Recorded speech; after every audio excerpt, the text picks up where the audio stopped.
이 시간 우리 하나님의 말씀은 야고보서 2장입니다. 야고보서 2장 14절 말씀부터 우리가 22절 말씀까지 제가 공독을 해드리도록 하겠습니다. 야고보서 2장 14절부터 22절 말씀까지 공독을 해드리도록 하겠습니다. 내 형제들아, 만일 사람이 믿음이 있노라 하고 행함이 없으면 무슨 유익이 있으리요? 그 믿음이 능히 자기를 구원하겠느냐? 만일 형제나 자매가 헐벗고 일용할 양식이 없는데 너희 중에 누구든지 그에게 이르되 평안히 가라, 덥게 하라, 배부르게 하라 하며 그 몸에 쓸 것을 주지 아니하면 무슨 유익이 있으리요? 이와 같이 행함이 없는 믿음은 그 자체가 죽은 것이라. 어떤 사람은 말하기를 너는 믿음이 있고 나는 행함이 있으니 행함이 없는 내 믿음을 내게 보이라. 나는 행함으로 내 믿음을 내게 보이리라 하리라. 내가 하나님은 한 분이신 줄을 믿느냐? 잘하는도다. 귀신들도 믿고 뜨느니라. 아, 허탄한 사람아, 행함이 없는 믿음이 헛것인 줄을 알고자 하느냐? 우리 조상 아브라함이 그 아들 이삭을 제단에 바칠 때에 행함으로 의롭다 하심을 받은 것이 아니냐? 내가 보거니와 믿음이 그와 함께, 믿음이 그의 행함과 함께 일하고 행함으로 믿음이 온전하게 되었느니라. 아멘. 자비롭고 내려오신 아버지 하나님, 하나님의 은혜와 사랑을 진심으로 감사를 드립니다. 오늘도 바쁘고 분주함 속에서도, 명절의 어수선한 분위기 속에서도 우리의 마음의 중심이 살아계신 하나님을 향하게 하시고 주를 영과 진리로 예배하게 하신 아버지 하나님이여 감사합니다. 이 시간 주의 말씀이 선포될 때에 우리의 마음의 문을 열어주셔서 살아계신 주의 말씀을 심중 깊은 곳에서부터 아멘으로 화답케 하옵소서. 예수님 이름으로 기도합나이다. 아멘. 할렐루야. 우리 옆에 있는 분들과 하나님 우리와 함께 하십니다. 인사하겠습니다. 하나님 우리와 함께 하십니다. 할렐루야. 명절인 것 같습니다. 어수선함 속에서도, 바쁘고 분주함 속에서도 예배를 통해 살아계신 하나님을 친근히 할 수 있는 우리의 삶이 될 수 있기를 주 이름으로 축원합니다. A.W. 토저라고 하는 분의 세상과 충돌하라고 하는 책에 보게 되면 이런 글이 있습니다. 하나님은 저의 모든 것이 되십니다. 하나님은 저의 어제와 오늘이시며 또 내일이십니다. 하나님은 저의 여기와 거기시며 하나님은 저의 지금과 그때이십니다. 하나님은 저의 전부이십니다. 하나님은 시간과 공간의 중심이십니다. 하나님은 제가 가진 모든 것과 앞으로 가질 모든 것이 하나님의 것입니다. 하나님은 어제와 오늘 또 내일이 되시고 하나님은 여기와 저기와 또 하나님은 지금과 그때의 하나님이십니다. 하나님은 내가 가진 모든 것이 하나님이시고 또 앞으로 내가 가질 모든 것이 다 하나님의 것이라고 이야기하고 있습니다. 하나님이 나의 삶의 전부가 되십니다. 할렐루야. 마태복음 23장 3절 말씀을 보게 되면은 그러므로 무엇이든지 그들이 말하는 바는 행하고 지키되 그들이 하는 행위는 본받지 말라. 그들은 말만 하고 행하지 아니하며 또 무거운 짐을 묶어 사람의 어깨에 지우되 자기는 이것을 한 손가락으로도 움직이지 아니한다라고 주께서 바리새인들에 대해서 책망을 하셨습니다. 오늘날 많은 사람들이 기독교인에 대해서 하는 말이 있습니다. 말만 뻔질을 하게 하고 행하지 않는다는 겁니다. 한마디로 믿지 않는 사람들에게 그리스도인은 말쟁이라고 이야기를 하고 있습니다. 믿음의 본질은 말에 있는 것이 아니라 실천에 있다는 사실을 우리는 기억을 해야 됩니다. 자, 오늘 이 야고보서는요, 예수님의 동생이었던 야고보에 의해서 기록이 되었습니다. 자, 야고보서의 수신자들은 흩어져 있는 그리스도인들이었습니다. 그런데 당시에 흩어져 있는 그리스도인들은 엄청난 어려움을 겪고 있었어요. 자, 먼저 외부적으로는 유대인들의 핍박이 있었고 로마 황제였던 네로의 기독교에 대한 핍박이 끊임없이 계속되어지고 있었어요. 뿐만 아니라 내부적으로는 일부 성도들이 잘못된 신앙을 가지고 온전한 믿음의 생활을 하지 못하는 상황이었습니다. 그들이 가장 심각한 문제가 뭐냐면은 단지 우리가 믿음으로 구원을 받는다는 거예요. 자, 그러다 보니까 이것을 잘못 오해를 해서 우리의 신앙생활이 피상적이고 형식적인 믿음 생활로 전락해버린 거예요. 왜? 믿음으로 구원을 받았기 때문에 우리가 율법이라든지 도덕이라든지 이런 것에 대해서 우리가 지킬 필요가 없다는 이야기예요.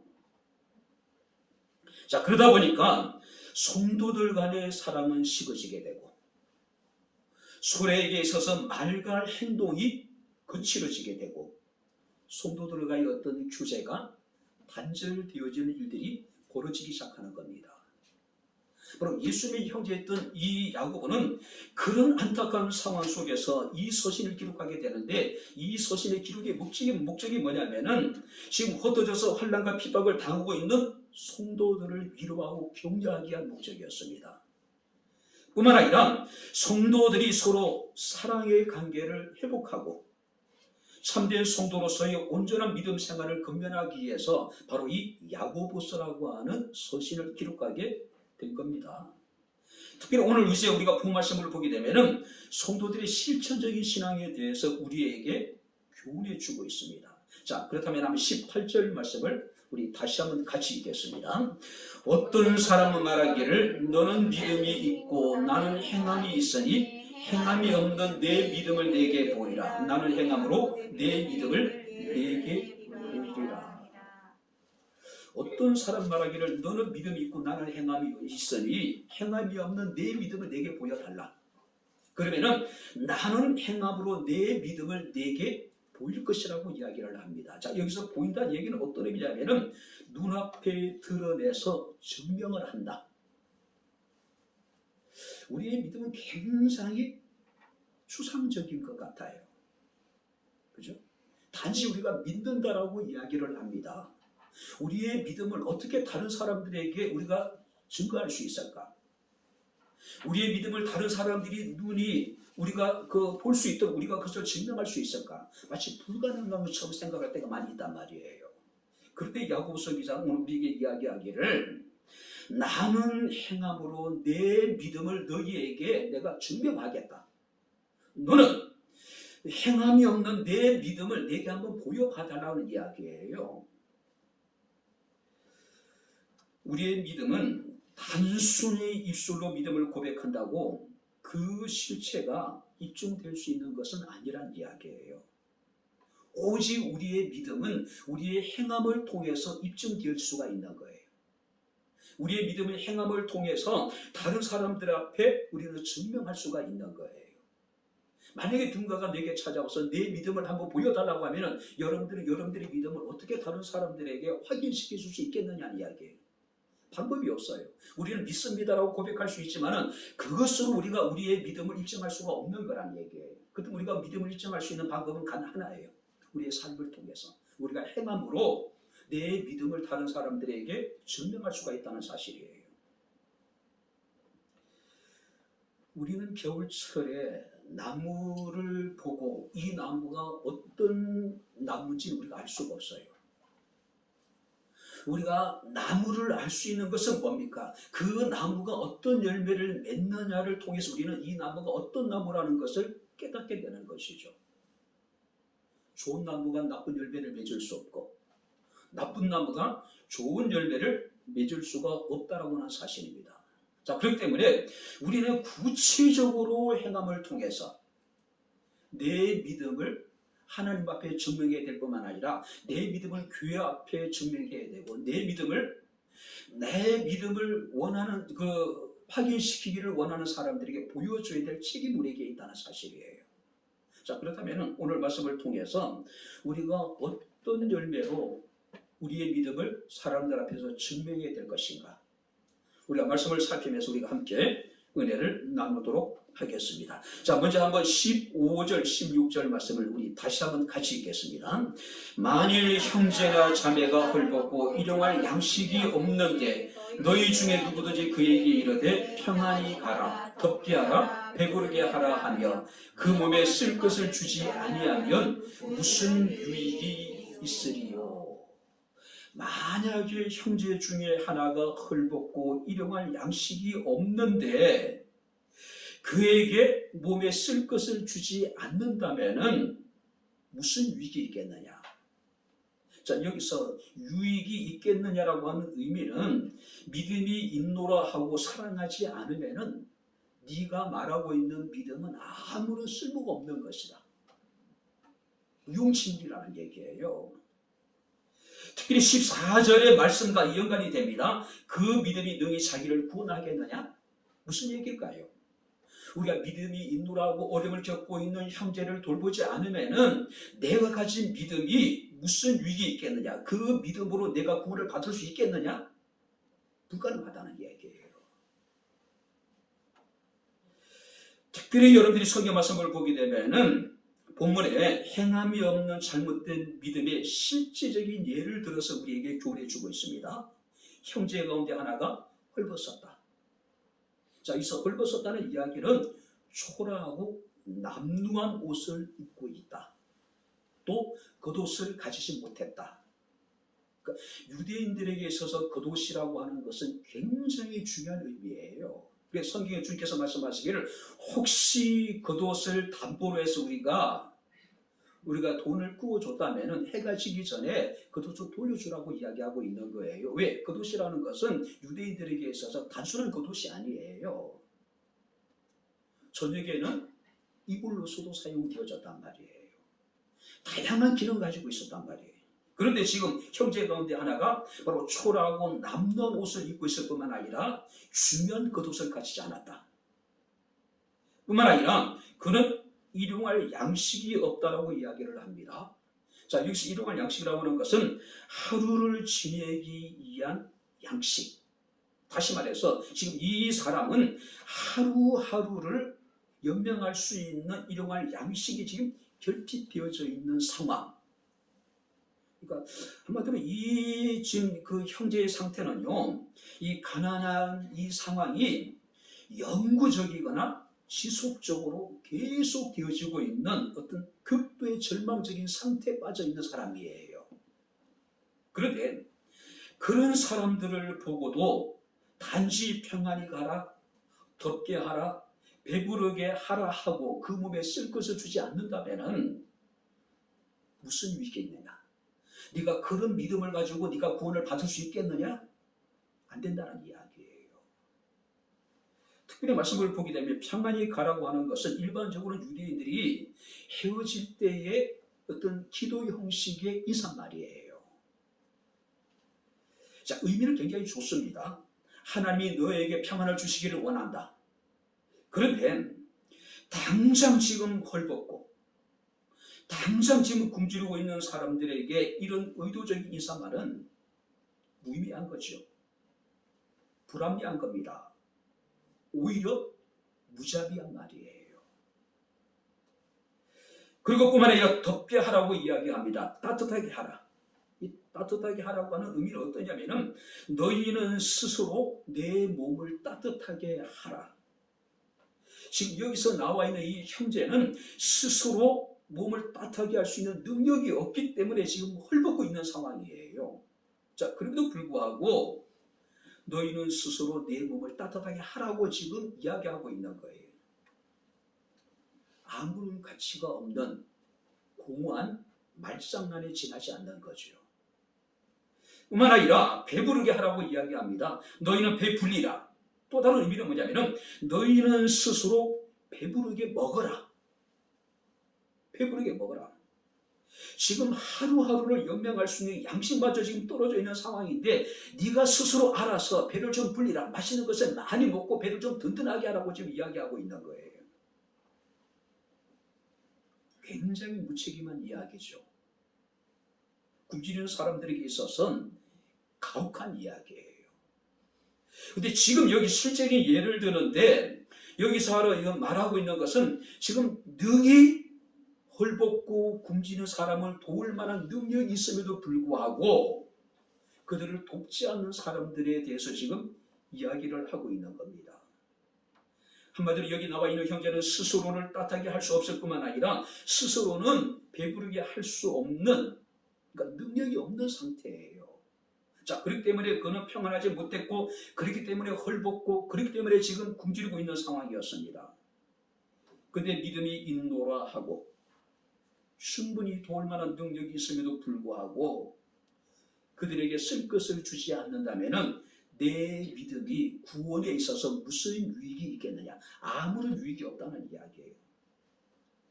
무익한 믿음이라는 겁니다. 죽은 믿음이라는 거예요. 자기를 구원하지 못할 믿음이라고 하는 사실이에요. 그 믿음이 능히 자기를 구원하겠느냐? 노란 이야기예요. 오늘 우리는 믿기만 하면 구원을 받는다라고 이야기를 합니다. 아무리 우리가 다양한 믿음을 가지고 있고 산을 옮길 만한 큰 믿음을 가지고 있다 하더라도 우리가 그 믿음이 사랑으로 증거되지 않으면 우리의 믿음이라는 것은 죽은 믿음이라는 거예요. 고린도전서 13장 1절 3절 말씀을 보게 되면 내가 사람의 방언과 천사의 말을 할지라도 사랑이 없으면 소리나는 구리와 울리는 꽹과리가 되고 내가 예언하는 능력이 있어 모든 비밀과 모든 지식을 알고 또 산을 옮길 만한 믿음이 있을지라도 사랑이 없으면 내게 아무것도 아니다. 내가 내게 있는 모든 것으로 구제하고 내 몸을 불쌍하게 내어줄지라도 사랑이 없으면 내게 아무 유익이 없느니라.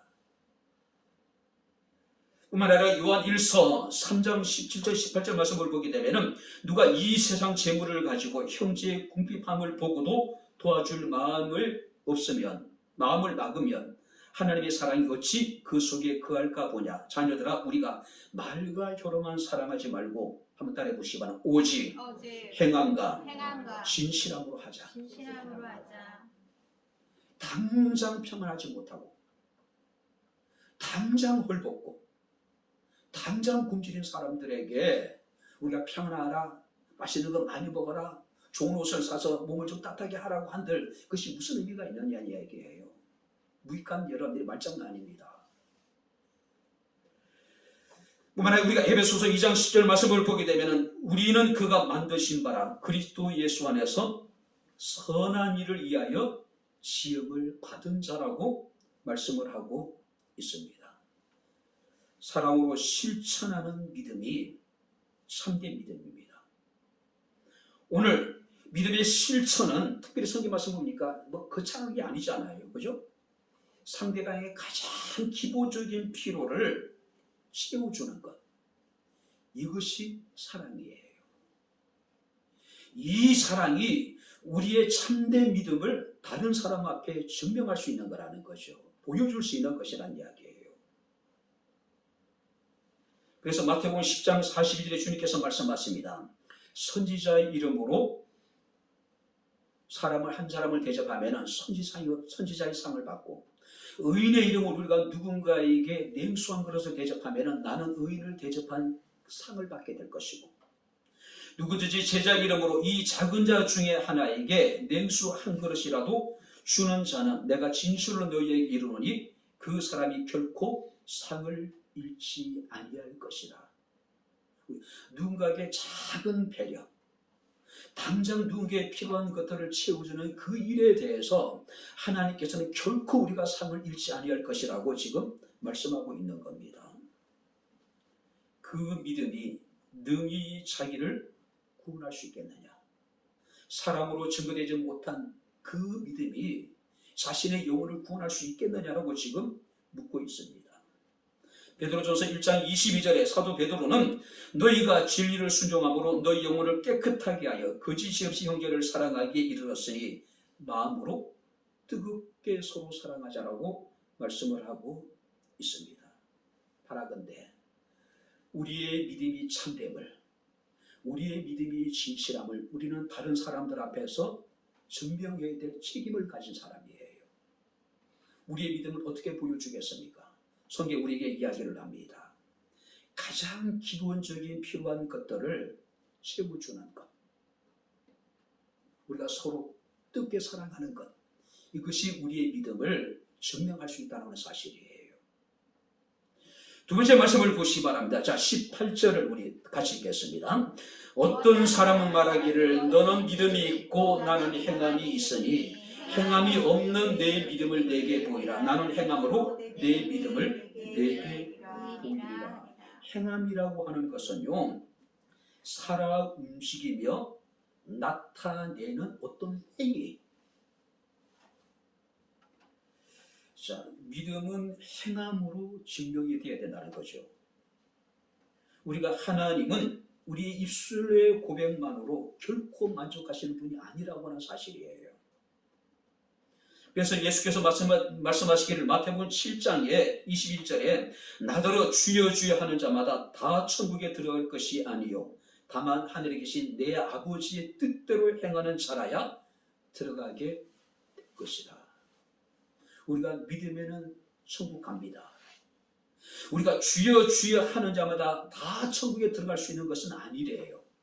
오직 믿고 아버지의 뜻대로 행하는 자라야 천국에 들어갈 수 있다라고 말씀을 하고 있습니다. 참 믿음이란 입술로 고백되는 믿음이 아니라 행함을 통해서 나타나는 믿음이라고 하는 사실이에요. 그래서 야고보서 기자는 우리에게 이해합니다. 나는 행함으로 내 믿음을 보일 것이다. 우리가 명절을 맞이해서 우리는 많은 사람들을 만나게 되겠죠. 그들과 함께 우리는 많은 시간을 함께 보내게 되겠죠. 많은 사람들이 우리를 바라보면서 과연 믿는다는 게 무엇인가에 대해서 그들은 생각하게 될 겁니다. 우리를 바라보면서 믿는 사람들의 모습을 그들은 지켜보게 될 거예요. 우리는 무엇으로 내 믿음을 다른 사람 앞에서 보여줄 수 있을 것인가? 우리는 무엇으로 내 믿음이 참된 것을 사람들 앞에 우리가 증명할 수 있을 것인가? 그건 간단합니다. 행한 일이에요. 그래서 주님께서 말씀하시기를 너희들의 착한 행실을 통해서 하늘에 계신 너희 아버지께 영광을 돌리게 하라고 말씀을 하고 있습니다. 오늘 대부분의 사람들은요, 하나님이 한 분이시다는 사실에 대해서는 우리는 믿어요. 알고 있습니다. 그런데 문제가 뭘까요? 우리는 하나님은 한 분이심에 대해서 우리는 알고 믿는 단계에서 우리가 머물러 버리는 거예요. 이 믿음의 단계에서 우리는 한 걸음도 나아가려고 노력하지 않는 겁니다. 하나님은 한 분이십니다. 하나님은 살아계십니다라고 하는 이 믿음으로 충분하다고 생각하는 거예요. 그리고 이 정도 믿음이라면 대단한 것이라고 여기고 있는 거예요. 그리고 이 정도 믿어주는 것도 하나님 앞에 마치 자신이 대단한 선심을 쓰고 있는 것처럼 우리는 착각하고 있는 거예요. 야고보는 이런 사람들을 향해서 내가 하나님은 한 분이신 줄 믿느냐? 잘했다고 이야기합니다. 잘하고 있다고 얘기해요. 그래서 이야기합니다. 귀신들도 믿고 떠든다. 귀신들도 하나님의 존재에 대해서 알고 있어요. 귀신들도 하나님의 존재에 대해서 인정을 합니다. 믿는다는 이야기예요. 그래서 하나님의 존재 자체에 대해서 귀신들도 믿고 떨고 있다라고 이야기를 해요. 귀신들도 하나님을 압니다. 하나님을 믿어요. 문제는 뭘까요? 그들은 하나님의 뜻에 순종하지 않는 거예요. 그래서 그들은 귀신이 되는 거예요. 그래서 그들은 사탄이 되는 겁니다. 우리가 하나님이 한 분이시고 하나님이 존재하신다는 사실을 믿는 것도 중요합니다. 왜냐하면 이건 역시도 믿음의 중요한 조건이 되기 때문에 그래요. 그러나 단지 우리가 하나님은 한 분이시고 하나님은 살아계신다라고 하는 이 믿음이 믿음의 필요 충분 조건은 아니라고 하는 거예요. 우리는 하나님을 알고 하나님을 믿는 단계에서 머무를 것이 아니라 더 나아가서 하나님을 알고 하나님을 믿고 하나님의 뜻 가운데 우리가 순종하는 것, 이 단계까지 우리의 신앙이 계속해서 발전해 나가야 된다는 이야기예요. 참된 믿음이라고 하는 것은 아는 단계에 머무르는 것이 아닙니다. 우리가 그것을 믿는 단계에 머물러 있는 것이 아니라는 거죠. 행함을 통해서 자신의 믿음을 증명할 수 있는 단계까지 나가야 된다는 이야기예요. 자, 그러면서 이제 야고보는요, 우리들에게 참된 믿음의 모델로 두 사람을 우리에게 소개하고 있어요. 한 사람 믿음의 조상이었던 아브라함입니다. 그러나 한 사람은 뜻밖의 사람이에요. 누굽니까? 여리고의 이방인 여인이었던 기생 출신이었던 라합을 우리에게 지금 소개하고 있는 거예요. 창세기 22장 말씀을 보게 되면 하나님이 아브라함에게 이르시기를 내 사랑하는 독자 이삭을 내가 네게 명하는 곳에 가서 번제로 드리라고 이야기를 해요.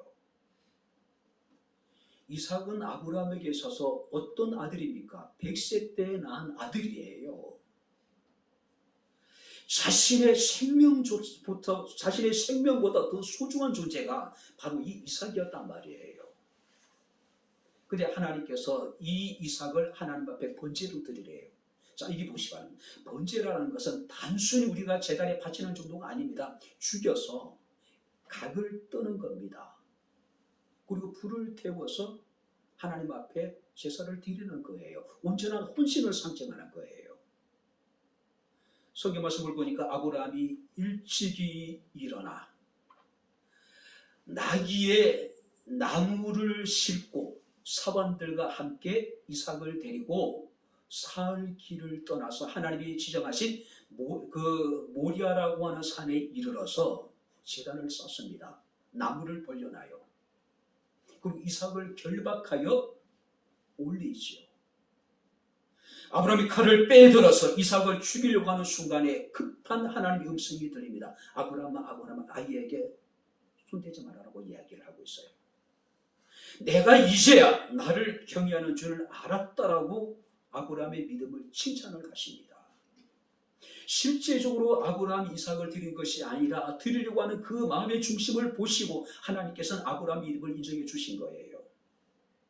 성경 말씀을 보게 되면 우리 조상 아브라함이 그 아들 이삭을 제단에 바칠 때에 행함으로 의롭다 하심을 받은 것이 아니냐. 아브라함이 하나님을 향한 그 믿음이 온전히 증명된 사건이 바로 이 사건이었다는 이야기예요. 이 사건을 통해서 아브라함은 의롭다고 칭함을 받게 되었고 23절 말씀을 보니까 하나님의 벗이라고 하는 영광스러운 칭호를 얻게 됐을 뿐만 아니라 내가 이제야 나를 경외하는 줄 알았다라고 하나님으로부터 그 믿음이 인정을 받게 되는 거예요. 아브라함은 누구보다도 믿음이 강한 사람이었습니다. 본토와 친척과 아비집을 떠나라 했을 때에 아브라함은 갈 바를 알지 못하고 떠났다라고 이야기를 하고 있어요. 국자는 이르기를 갈 바를 알지 못하고 떠난 이 아브라함의 믿음에 대해서 거룩한 무지라고 이야기를 하고 있어요. 거룩한 무지. 하나님이 구체적으로 자신을 어디로 인도할지 알지 못했습니다. 그러나 알지 못하면서 따라간 거예요. 거룩한 무지예요. 그래서 우리가 24절 말씀을 보게 되면은 이로 보건대 사람이 행함으로 의롭다하심을 받고 믿음으로만은 아니다라고 이야기를 하고 있는 거예요. 하나님께서 아브라함에 행하시던 그 실제적인 예를 통해서 이 야고보는 바로 이로 보건대 아브라함의 실제적인 예를 통해서 우리가 확인할 수 있는 것은 사람이 행함으로 의롭다하심을 받고 믿음으로만 받는 것이 아니다라는 결론에 이르게 되는 거예요. 그리고 25절 말씀을 보니까 여리고성의 기생 라합을 이야기하고 있습니다. 25절 말씀을 보니까 또 이와 같이 기생 라합이 사자들을 접대하여 다른 길로 가게 할 때에 행함으로 의롭다하심을 받은 것이 아니냐. 무슨 얘기일까요? 여호수아 2장에 보게 되면은 이 여호수아가 2명의 정탐꾼을 여리고에 보냅니다. 자, 여리고에 침투한 이 2명의 정탐꾼들이 자신의 은신처로 삼은 곳이 어디냐면은 기생 라합의 집이에요. 왜 기생 라합의 집이었을까요? 아무래도 술집이었고, 아무래도 기생이 머무는 곳이기 때문에 많은 사람들이 들고 나기 때문에 자신을 숨기기에 딱 좋은 장소였죠. 그런데 이 기생 라합은 2사람의 정탐꾼을 보는 순간에 그들이 이스라엘의 정탐꾼이라는 사실을 알았던 것 같아요. 그들을 숨깁니다. 여리고 사람들이 그들을 잡으러 왔을 때에 그들을 속이고요. 이 정탐꾼들이 편안하게 다시 돌아갈 수 있도록 어떻게 합니까? 배려를 하잖아요. 근데 그 사건을 통해서 우리에게 이르기를 기생 라합이 사자들을 접대하여 다른 길로 나가게 할 때에 행함으로 어렵다라고 인정을 받은 것이 아니냐. 근데 중요한 건 성경 말씀 보니까 이 기생 라합은 직접적으로 하나님을 경외해 본 사람이 아니에요. 그는 기생으로 술집을 하면서 많은 사람들이 바로 여리고를 들고 날 때 그들을 통해서 하나님께서 애굽에서 이스라엘 가운데 행하셨던 일들, 하나님이 홍해 가운데 이스라엘 백성들에게 베푸시던 그 놀라운 기적들, 또 아무리 사람들이 행했던 그 일들을 아마 들었을 거예요. 그리고 이 기생은 그 하나님을 믿은 거예요. 그리고 이스라엘 사람들이 정탐꾼을 봤을 때에 믿음으로 그들을 숨기고, 믿음으로 여리고 사람들을 속이고, 믿음으로 그들을 평안히 돌아가게 한 거예요. 오늘 살아가는 성도 여러분들, 이 기생 라합은 이방인입니다. 선한 기생이에요. 풍문을 통해서 하나님이 어떤 분인지를 알았고 믿었고 그리고 행했습니다. 생명을 건 결단을 내린 거예요. 사무엘상 15장 22절 23절 말씀을 보게 되면 선지자 사무엘이 하나님의 명령을 불순종한 사울에게 책망을 하죠. 자, 하나님이 사무엘을 통해서 사울에게 아말렉의 모든 족속들을, 모든 것들을 진멸하라. 철저하게 하나님께서는 멸하라고 명령을 내려요. 그런데 사울과 이스라엘 백성들이 모든 좋은 것은 남기고 또 가치 없고 하찮은 것들만을 불태워서 진멸을 해요. 왜 그랬을까요? 하나님이 비록 아말렉의 모든 것들을 진멸하라고 했지만은 견물생심이라고 아말렉의 좋은 것들을 보니까 욕심이 생긴 거예요. 그래서 좋은 것은, 가치 있는 것은 남기고 가치 없고 여러분들이 하찮은 것들만을 진멸해 버린 거예요. 자, 그런데 이제 승리를 마치고 이제 개선을 하게 되는 그들을 사무엘이 맡게 됩니다. 사울 왕이 사무엘을 보고 이런 이야기합니다. 내가 여호와의 명령을 다 행하였나이다. 하나님은 좋은 것이든지 가치 있는 것이든지 다 진멸하라고 했어요. 그런데 실제 사울과 이스라엘 백성들은 좋은 것은 남기고 가치 없는 것들은 전부 다 진멸하는 상황이에요. 그리고 뻔뻔스럽게 하나님의 사람에게 나와서 내가 여호와의 명령을 다 하겠다라고 이야기를 합니다. 그때 사무엘이 얘기합니다. 저 짐승들의 소리는 무슨 소리냐라고 이야기를 하죠. 그때 사울왕이 이런 이야기합니다. 무리가, 백성이 당신의 하나님께 제사하기 위해서 가장 좋은 것은 남기고 가치 없는 것들은 진멸을 했습니다. 거짓말이 들통이 나니까 사울이 거짓말하고 있는 겁니다. 백성이 하나님께 제사하기 위해서 좋은 것을 남기고 가치 없는 것은 진멸했습니다라고 지금 이야기를 하고 있는 거예요. 그때 사무엘 선지자가 이스라엘 하나님이 왕을 세워서 이스라엘의 주권자로 세워주었는데 어찌하여 하나님의 명령에 불순종했느냐라고 책망을 해요. 그랬더니 이제 사울 왕이 또 이런 이야기합니다.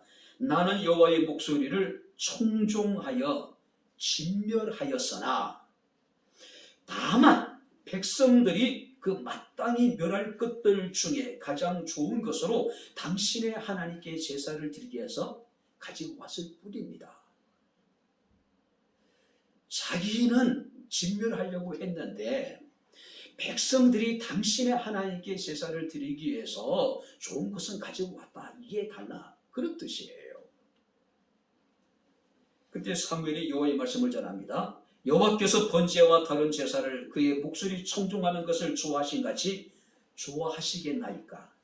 순종이 제사보도 낫고 하나님의 말씀을 듣는 것이 숫 양의 기름을 드린 것보다도 더 낫다라고 이야기를 해요. 결국 이 일로 인하여서 왕이 여호와를 버렸으므로 여호와께서도 왕을 버려 왕이 되지 못하게 하셨나이다. 무슨 얘기예요? 결국 하나님을 버렸다는 이야기는 하나님의 명령을 불순종했다는 이야기예요. 그 결과는 뭡니까? 하나님도 사울 왕을 버렸다는 이야기예요. 참 믿음은 우리가 입술로 여러분들 우리가 고백된다고 그것이 참 믿음이 될 수 없다는 이야기예요. 참된 믿음이라는 게 뭡니까? 실제적인 삶, 그 하나님의 말씀에 순종함으로 우리의 믿음이 참되다는 사실을 증명할 수 있다는 사실을 우리는 기억을 해야 될 것입니다. 많은 사람을 만나고 어디서 무엇을 하든지 간에 우리가 온전히 주의 말씀 가운데 순종함으로 우리의 믿음이 참됨을, 우리의 믿음이 참으로 진실함을 우리가 증명할 수 있는 바로 저와 여러분들의 삶이 될 수 있기를 주님 이름으로 축원합니다.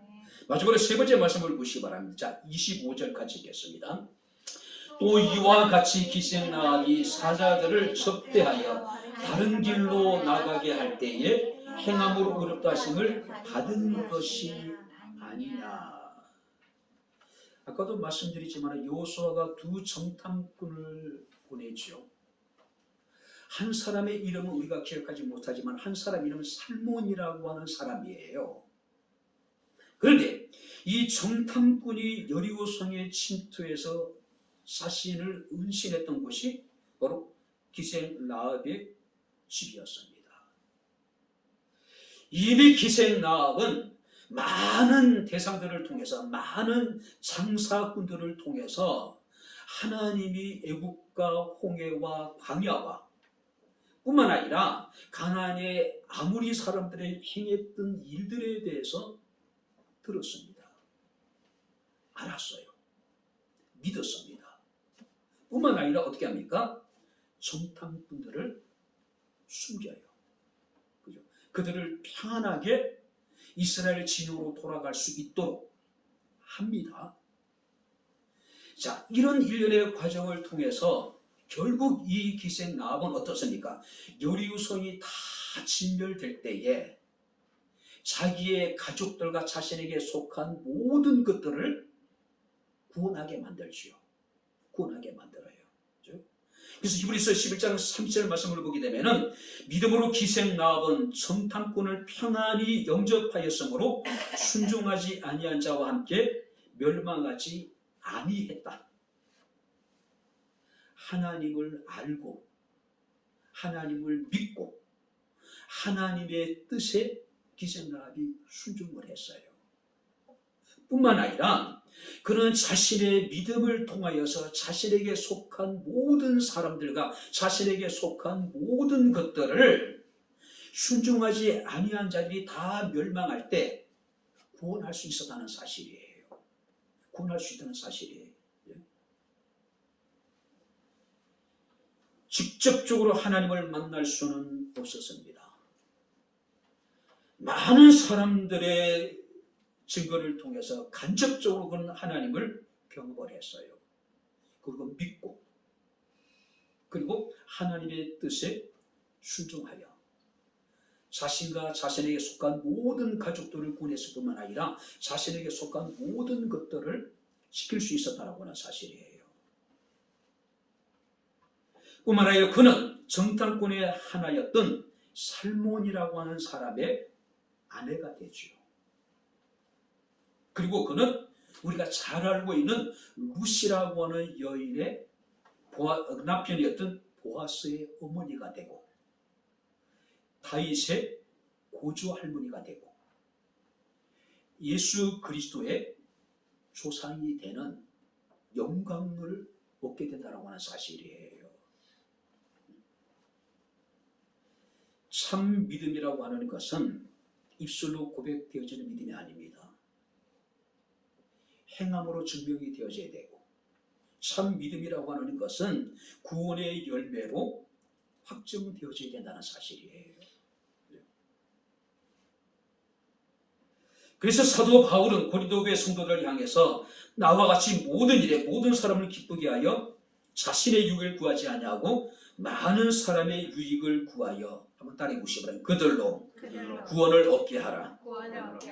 많은 사람의 유익을 구하여 그들로 하여금 구원을 얻게 하라. 그러니까 구원의 열매를 통해서 우리는 우리의 믿음이 참됨을, 진실됨을 우리가 증명할 수 있다는 하는 사실이에요. 뿐만 아니라 베드로전서 1장 9절 말씀을 보니까 믿음의 결국은 영혼의 구원이다. 자, 여기 보세요. 믿음 생활을 통해서 마음의 평안을 얻는 것도 중요합니다. 믿음을 통해서 하나님이 베푸시는 은혜를 우리가 받아서 누리는 것도 중요한 거예요. 그러나 믿음의 결국, 믿음의 목적은 영혼의 구원이라는 이야기예요. 우리가 아무리 하나님을 믿고 우리가 사랑을 하고 우리가 진실되이 우리가 행한다 하더라도 우리 영혼이 구원을 받지 못한다면은 우리가 행한 그 모든 것들이 무슨 우리에게 유익이 되겠느냐는 이야기예요. 사도행전 26장에 보게 되면은 이런 사건이 기록되어져 있습니다. 바울이 이제 그 예루살렘에서 붙잡혀가지고 아그리빠 왕이란 사람 앞에서 신문을 받아요. 근데 바울은 자신이 신문을 받는 그 상황을 아그리빠 왕을 전도할 수 있는 기회로 삼아버립니다. 그래서 자신이 핍박자로서 어떤 삶을 살아왔는지, 그리고 그는 그 다메섹 도상에서 그 자신이 어떻게 하나님을 만났는지에 대해서 장황하게 설명을 해요. 그때 베스도라고 하는 총독이 바울에게 이런 이야기합니다. 바울아, 내가 미쳤다. 내 많은 학문이 너를 지금 미치게 만들었다라고 이야기를 해요. 그때 바울이 아그리빠 왕에게 그런 이야기합니다. 왕이여, 선지자를 믿습니까? 라고 물어봐요. 그때 아그리빠 왕이 이런 이야기합니다. 내가 적은 말로 나를 권하여 그리스도인이 되게 하려는 도다. 짧은 시간에 자신이 신문을 받는 그 짧은 시간에 바울이 그리스도의 복음을 전한 거예요. 아그리빠 왕이 바울을 이르기를 네가 적은 말로 나를 권하여 그리스도인이 되려 하는 도다라고 이야기를 합니다. 직역하면 이렇습니다. 내가 지금 나를 설득하여 그리스도인으로 만들 뻔했다. 무슨 얘기예요? 아그리빠 왕이 내가 자칫 잘못하면 큰일 날 뻔했다. 바울의 말에 내가 설득을 당해서 내가 잘못했으면 그리스도인이 될 뻔했다라고 지금 이야기를 하고 있는 거예요. 아그리빠 왕은 스스로가 자신이 내가 큰일 날 뻔했다. 그렇게 생각하고 있는 거예요. 내가 나를 설득하여 그리스도인으로 만들 뻔했다. 그는 그리스도인이 될 뻔한 사람이었어요. 가장 비극적이고 가장 절망적인 표현이 바로 될 뻔했다. 이 말이 아닐까요? 복음을 들을 수 있는 기회가 주어졌습니다. 순간적으로 우리의 마음이 동하기도 했어요. 그래서 그는 순간적으로 그리스도인이 될 뻔한 기회가 그에게 주어졌는데 그는 스스로 그 기회를 거부해버린 거예요. 아그리빠가 바울이 전한 복음에 설득을 당해서 예수 그리스도를 믿었다면 얼마나 좋았을까요? 그러나 불행하게도 그는 그리스도인이 될 뻔했다가 말았던 인물이 되어져 버린 거예요. 그래서 혹자는 이르기를 이 사건을 가장 비극적이고 절망적인 사건이라고 표현하고 있는 거예요. 우리는 그리스도인이 되었습니다. 할렐루야. 혹시라도 그리스도인이 될 뻔했다라고 나중에 고백할 만한 사람도 있을 수 있겠죠. 결코 우리는 뒤로 물과 침륜에 빠져 멸망하는 어리석은 자들이 되어서는 안 된다는 사실이에요. 믿음의 결국은 영혼의 구원입니다. 사랑하는 성도 여러분들, 우리가 구원의 열매를 통해서 바로 우리의 믿음이 참됨을, 우리의 믿음의 진정성을 사람들에게 증명할 수 있는 저와 여러분들의 삶이 될 수 있기를 다시 한번 주 이름으로 축원합니다. 이제 말씀을 정리하도록 하겠습니다. 19세기의 최고의 줄타기 선수는 블론딘이라고 하는 사람이었다고 그래요. 블론딘. 근데 이는 그 장대 하나만을 가지고 중심을 잡고 주리에 서서 온갖 묘기를 다 부렸다 그래요. 그러니까 신기에 가까울 정도로 묘기였다고 이야기합니다. 근데 어느 날 1859년 6월 30일 날 그는 미국에 있는 캐나다에 있는 나이아가라 폭포에 1호 그 줄을 띄웁니다. 48m 높이에 노프를 띄운 목적은 하나입니다. 미국 지역에서 카나다 지역까지 나이아가라 폭포를 건너가겠다는 줄을 타고 건너겠다는 이야기예요. 수많은 사람들로 인산인해를 이루었습니다. 과연 48m 그 높이에 그 줄이 로프 하나 달려있는데 그 줄을 타고 장대 하나를 가지고 과연 건너갈 수 있을까? 그때 블론들이 줄을 타기 전에 사람들에게 큰 소리로 이렇게 외쳤습니다. 제가 여기서 저기까지 이 장대 하나만을 가지고 건널 수 있다고 여러분들 믿으십니까? 이미 블론들의 명성에 대한 사람들이 다 알고 있었어요. 네, 믿습니다.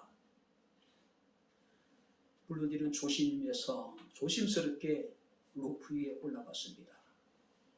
장대 하나만을 가지고 중심을 잡고 미국 땅에서 캐나다 땅까지 이 나이아가라 폭포로 이를 건너갑니다.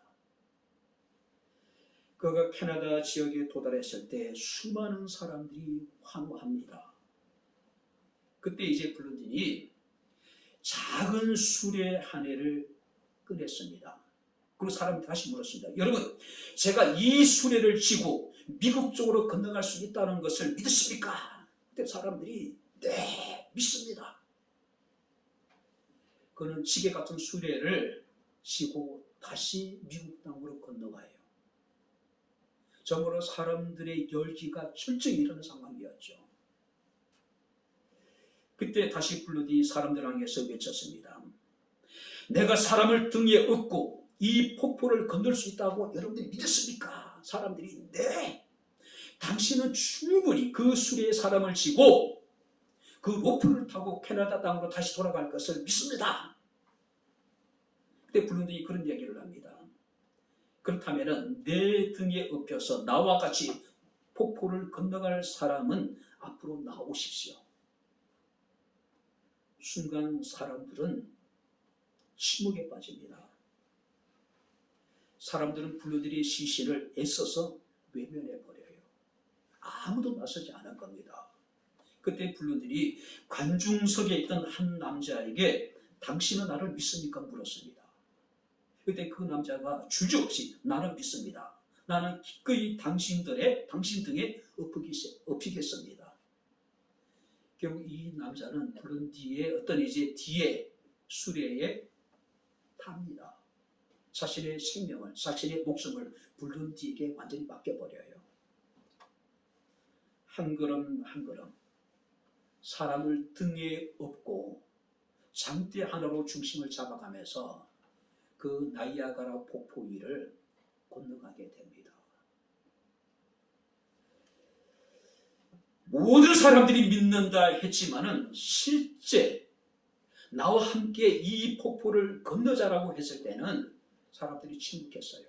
사람들이 저쪽에 외면합니다. 오직 블론딘의 매니저였던 콜 코트만이 진짜 믿음을 가진 거죠. 그는 누구냐면은 그 블론딘이라는 사람의 매니저였다고 이야기를 해요.